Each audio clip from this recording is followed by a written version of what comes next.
cette déclaration est douloureuse précisément parce qu'elle décrit une réalité qui est douloureuse pour moi bien sûr, douloureuse pour mes proches, pour ceux qui m'aiment, mais une réalité, Jean-François Aquili, que je dois affronter.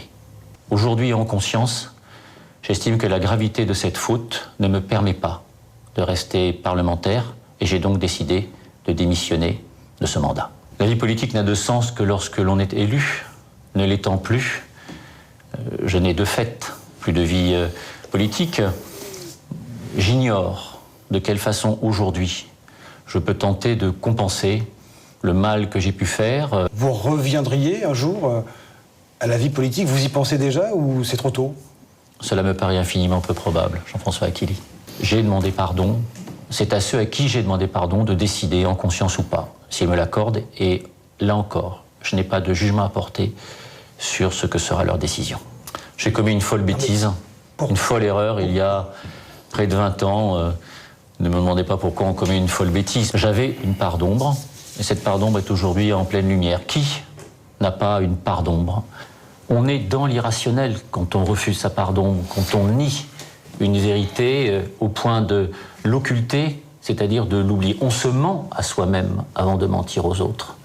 Et en la matière, je me suis menti à moi-même pendant des années.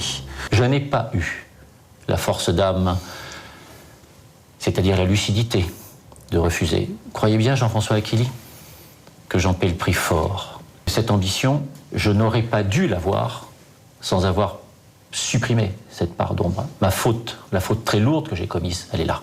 Ceux qui m'ont vu depuis le mois de décembre, en janvier, en février, en mars, ceux qui m'ont vu travailler à ce moment-là, voient bien que je suis en train de me consumer, car cette contradiction interne que je porte en moi, en vérité, je ne la supporte plus. Et si, plus généralement, votre question est, est-ce que vous avez peur d'affronter cette épreuve, peur d'affronter la vérité, peur d'affronter toutes les conséquences de la vérité? Alors je vais vous dire que, oui, j'ai peur. J'ai commencé à me reconstruire, c'est nécessaire.